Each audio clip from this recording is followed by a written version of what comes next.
My message to you as Kasoma Farouk of Uganda, I'm emphasizing, no one is coming. No one is what? Coming. The government is busy, your family is busy, even your friends are what? Busy. So you need to work hard and get good results. So one of the great reviews is the Berlin Congress of 1817.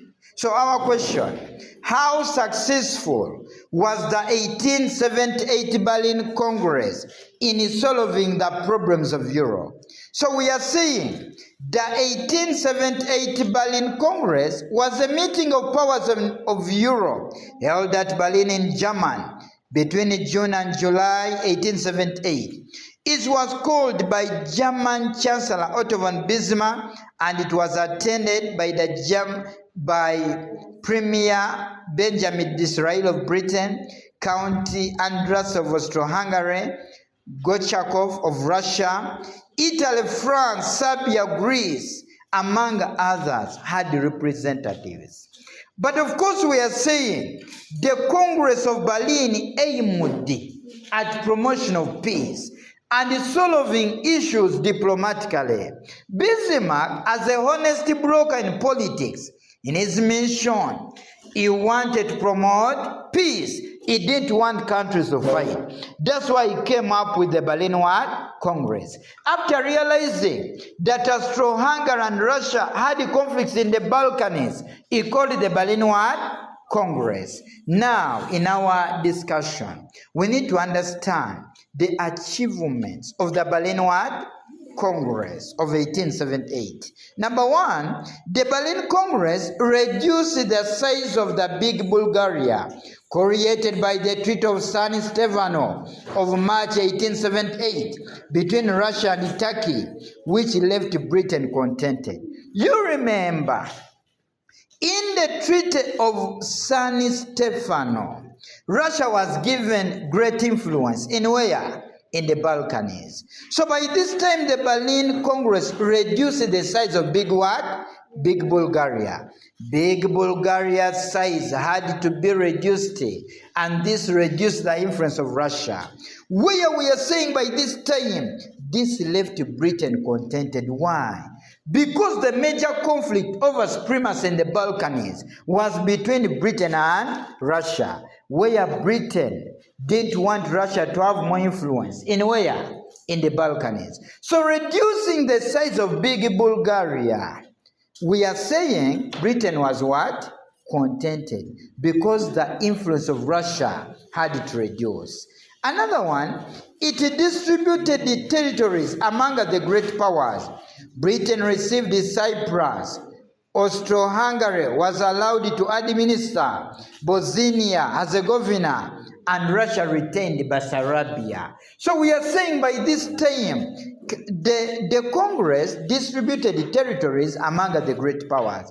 As the great powers received the territories, by this time this led to relative peace, because at least every power had to get a what? A share. So praise be to the lead diplomats. That was Otto von Bismarck. Mind you, he was a honest broker in politics.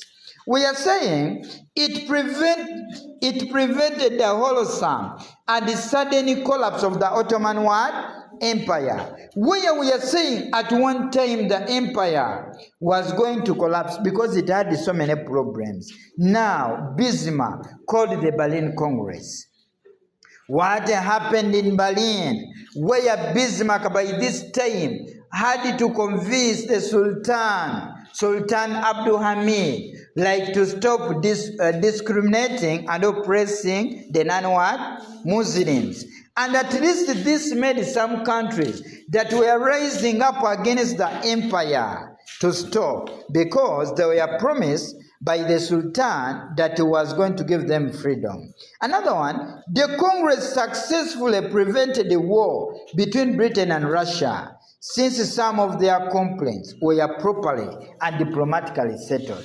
Mind you, Britain was against Russia's influence in the Balkans, or the Ottoman Empire, where we are saying the Berlin Congress by this time prevented a war between Britain and Russia. What happened in Berlin? Because even Britain got somewhat territories, and its voice was heard anyway. So we are saying the diplomats at Berlin tried to achieve. Another one, it contributed to the establishment of the dual alliance of German and Austro-Hungary.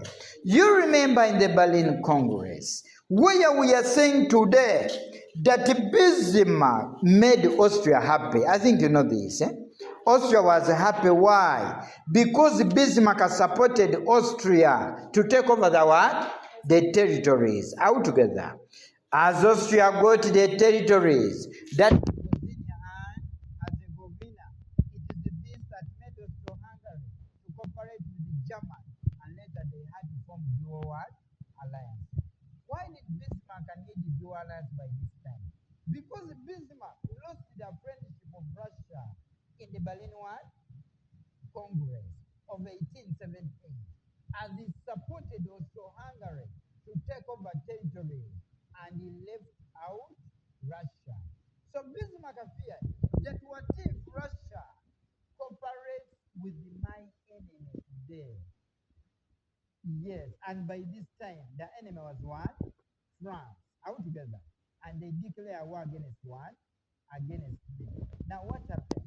Bismarck, as a strategic thinker, had to get the support of Austro-Hungary. So we are realizing the formation of an alliance.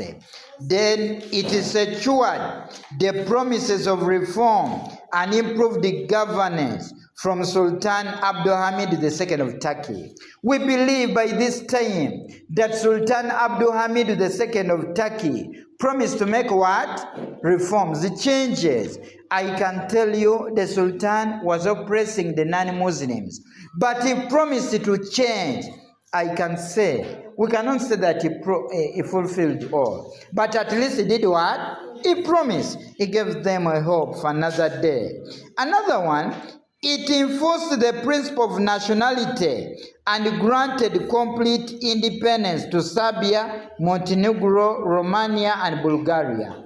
We are seeing countries got their what? Independence. So in this kind of arrangement, we are saying the Berlin Congress tried to do what? To achieve changes rising up. Another one, it provided the peace bloc of Europe, Otto von Bismarck, an opportunity to settle European problems in a diplomatic and more acceptable fashion. We are saying today, Bismarck got an opportunity to solve problems in a diplomatic way without fighting. Because all powers had to agree what was discussed in the Berlin Congress. Praise be to the lead thinker Otto von Bismarck. Mind you, the period 1871 to 1890 was called Bismarck era. No one was supposed to talk except Otto von Bismarck. Then it checked Russia's imperialism and expansionist policy in the Balkans. You remember, Russia had what we call imperialistic tendencies and expansionist policy. Russia was never contented in its mind, but in the Berlin Congress, Russia's expansionist policy was what? Was checked. How? By, for example, giving like territories even to other countries. Then it maintained peace, security, and stability. So we believe by this time, peace, security was maintained. How? In the way that countries were not willing to fight because they had to solve their problems peacefully. So I can tell you the lead thinker in the Berlin Congress was Otto von Bismarck. By the way, according to Dennis Richards is authority in history. He wrote a great book, Illustrated Modern Europe. He's telling us in his book that Bismarck was the most wise man of his time. Don't ask me whether in your area there were no people, but according to Dennis Richards, Bismarck was the most wise. My message to you as Kasoma Farouk of Uganda, I'm emphasizing, no one is coming. No one is what? Coming. The government is busy, your family is busy, even your friends are what? Busy. So you need to work hard and get good results. So one of the great reviews is the Berlin Congress of 1817. So our question, how successful